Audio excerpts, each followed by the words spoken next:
ദിവസേന നിങ്ങളുടെ ഫേസിലെ ടാന് കൂടിക്കൊണ്ടിരിക്കണോ? എന്നാൽ കുറച്ച് വർഷങ്ങൾക്കുള്ളിൽ നിങ്ങളും ഇതുപോലാവും.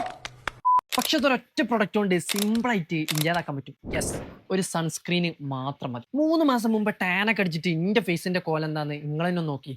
ആൻഡ് ഇപ്പോഴുള്ള ഗ്ലോ ഒന്ന് നോക്കി നോക്കി. ടാന് കുറയും ചെയ്യും, സ്കിന്ന് ഗ്ലോ ആവും ചെയ്യും. ഇത് എനിക്ക് മാത്രമല്ല, എന്റെ വ്യൂവേഴ്സിനും വിസിബിൾ റിസൾട്ട് കിട്ടിയിട്ടുണ്ട്. നമ്മൾ യൂസ് ചെയ്യുന്ന പല സൺസ്ക്രീനിലും SPF ഉണ്ട്, പക്ഷെ ആന്റി ഓക്സിഡന്റോ ബ്രൈറ്റനിങ് ഇൻഗ്രീഡിയൻസോ ഒന്നും തന്നെ അതിൽ ഉണ്ടാവില്ല. എന്നാൽ ഈ ഒരു മുതലിൽ 5% ബ്രൈറ്റനിങ് ഫോർമുല ഉള്ളതുകൊണ്ട് തന്നെ നമ്മുടെ സ്കിന്നിനെ ബ്രൈറ്റ് ആക്കാനും ഹാർഡായിട്ടുള്ള ടാന് റെഡ്യൂസ് ചെയ്യാനും നമ്മളെ ഹെൽപ്പ് ആക്കും. മാത്രമല്ല ഇതിൽ SPF 50 PA 4% ആയതുകൊണ്ട് തന്നെ ടാന് റെഡ്യൂസ് ചെയ്യാൻ മാത്രമല്ല, ഫോൺ ബ്ലൂ ലൈറ്റ് റേഡിയേഷനിൽ നിന്നുള്ള പ്രൊട്ടക്ഷനും ഇതുകൊണ്ട് കിട്ടും. ഇനി ഇത്രയൊക്കെ റിസൾട്ട് തന്നെ ഈ ഒരു മുതലിന് പെരും വിലയെന്ന് നിങ്ങൾ വിചാരിക്കണ്ടാവും. പക്ഷെ ഇതിനാകെ വെറും 200 രൂപ മാത്രമല്ലേ. ഇതിന്റെ മുമ്പിൽ വില കൂടിയ സൺസ്ക്രീനുകൾക്കടക്കം സ്റ്റാൻഡ് ചെയ്യാൻ പറ്റില്ല. സോ ഇങ്ങക്കും ഗ്ലോയും ടാൻ ഫ്രീ ലുക്കൊക്കെ വേണമെന്നുണ്ടെങ്കിൽ കമന്റ് ബോക്സിൽ ലിങ്ക് എന്ന് കമന്റ് ഇട്ടോളി, ഞാൻ ലിങ്ക് അയച്ചുതരാം.